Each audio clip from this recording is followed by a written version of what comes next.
Good morning मित्रांनो, सकाळची वेळ आहे आणि आम्ही आलोय आता शेतामध्ये काय करायला, साप पकडायला। माहिती आहे शेतातले साप पकडायची काही गरज नाही आहे, पण बघू शकता अशी पद्धतीने आमच्याकडे शेती असते। आणि मळणी जेव्हा करतात तेव्हा भाताची जी वळी असते त्याच्या तळाला बरोबर साप आहे आणि नेहमी नागच सापडतात। कामाचं ठिकाण होतं मित्रांनो, त्यामुळे अशा वेळी पकडावं लागतंय साप। बघूया आता कोणता साप आहे। मला ह्यानी या रोडने यायला सांगितले, हे का अनगोळचा रोड माहितीये की, इथना खाली उतरायला हाय जागा, राहू दे घ्या। इथं आहे काय, कोण बघितलं साप?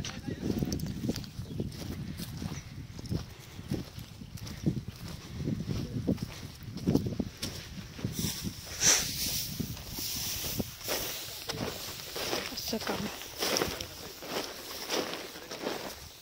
कुठं आहे?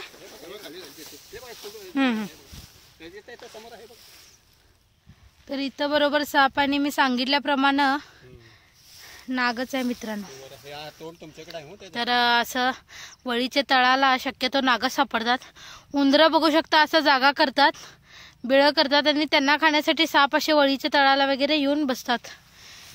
साप असा कसा बसलाय बघू शकता, खूप मोठा साप आहे आणि वळीच्या तळाला मित्रांनो असे साप येतात। आता घ्या वरती बरोबर आला हा, तर नाग आहे, खूप मोठा नाग आहे आणि काही वेळा साप असं शीतनिद्रा घेण्यासाठी वगैरे सुद्धा असे तळाला वगैरे बसून असतात। थंड असतंय अशा ठिकाणी आणि उंदीर जास्त प्रमाणात या ठिकाणी असतात, त्यामुळे शेतकऱ्यांनी खास करून या म्हणजे ह्याची दक्षता घ्यायला पाहिजे। कारण साप असेच कोणाला चावलेले नाहीत लक्षात घ्या, पण चुकून पाय वगैरे पडला तर चावू शकतोय। त्यामुळे जेव्हा तुम्ही वळीचा तळ शक्यतो काढता मळणी करताना, त्यावेळी काहीतरी असं तिथं बघू शकता त्या मामांकडे आकडी आहे, असं अशा पद्धतीची ती अशीच असते आमची सापाची कशी आकडी हे हत्यार असते, त्यांनाच तुम्ही हे करा म्हणजे साप चावण्याचा धोका कमी होईल। आणि काय वेळा कसं होतंय, आपण आधी सुरुवातीला घाबरत नाही, कसं पण आम्ही काम करतो तेव्हा साप आहे डोक्यात पण असतं, पण चुकून थोडासा जरी साप दिसला तर तिथं महिना जात नाहीत लोक किंवा काम करायसाठी घाबरतात।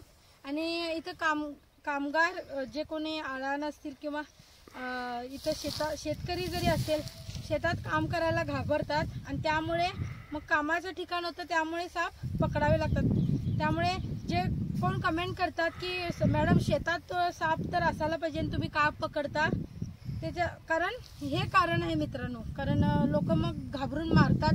मग त्यापेक्षा मारण्यापेक्षा आम्ही वाचवून त्याला सुरक्षित जंगलात तरी सोडतो ना। ठीक आहे, अंदाजे 5 वर्षाचा हा नाग जातीचा साप आहे, खूप भला मोठा आहे, लक्षात घ्या। धन्यवाद। व्हिडिओ आवडला जरूर लाईक करा, शेअर करा आणि कमेंट करा।